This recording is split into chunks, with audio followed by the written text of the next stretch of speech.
Welcome to भाई की बढ़ाई सब्सक्राइबर। और जिन्होंने नहीं किया वो कर दो। कर दिया। चल पढ़ा अब। दोस्तों, तो 9वीं में आ ही गए होंगे।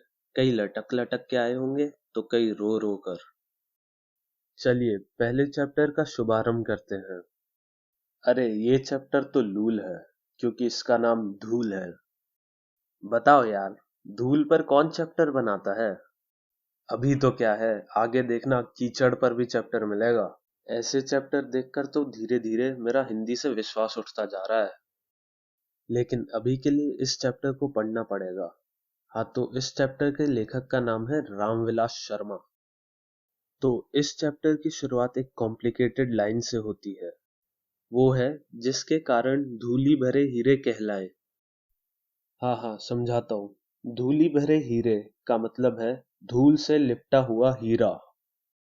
यहाँ हीरे का मतलब ज्वेलरी वाला हीरा नहीं है, बल्कि शिशु यानी छोटे बच्चे को हीरा कहा गया है।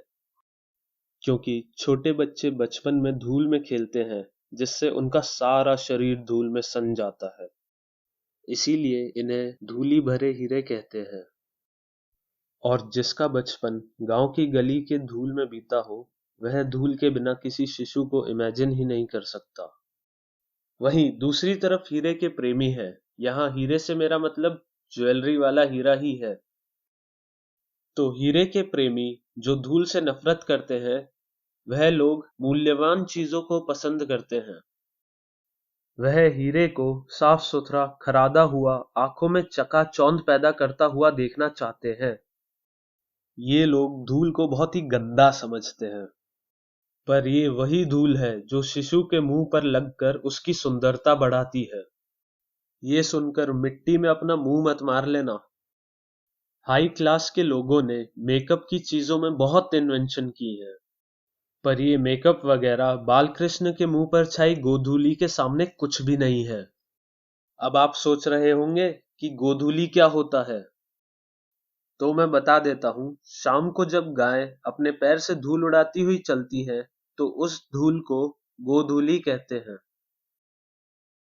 हमारी जनरेशन धूल से बचना चाहती है। आजकल लोग शो ऑफ करने के चक्कर में ज्यादा आ रहे हैं। वह अपने बच्चों को धूल में खेलने से मना करते हैं। अब बच्चा पूरे दिन घर में बैठकर गोटियां तो खेलेगा नहीं। इस बात पर कोई भोलानाथ है, उसने ये बात कही। धन्य धन्य वे है, नर मैले जो करत गात, कन्या लागे धूरी ऐसे लरी कान की। पता नहीं कौन सी भाषा है, पर मीनिंग तो समझाना पड़ेगा। इसका मतलब है कि धूल से सने बच्चों को गोद में उठाने वाला व्यक्ति धन्य है, जो शरीर से धूल को स्पर्श करते हैं। यार, इससे बढ़िया तो मेरा शेर है, अपने आप समझ में आ जाएगा। वाह वाह जरूर करना। उम्र भर गालिब यही भूल करता रहा। उम्र भर गालिब यही भूल करता रहा। धूल चेहरे पर थी, आईना साफ करता रहा। अब बात करते हैं अखाड़े की मिट्टी की। वैसे मैंने भी बहुत लड़ाइयां लड़ी हैं, और जीता भी हूं। अखाड़े में नहीं, टेकन 3 में। अखाड़े में जाकर मरवानी थोड़ी है, उधर की तो लड़कियां भी मुझे पटक पटक के मारेंगी। तो मैं क्या बता रहा था कि जिसका बचपन धूल में बीता है, वो जवानी में अखाड़े की मिट्टी से कैसे दूर रह सकता है।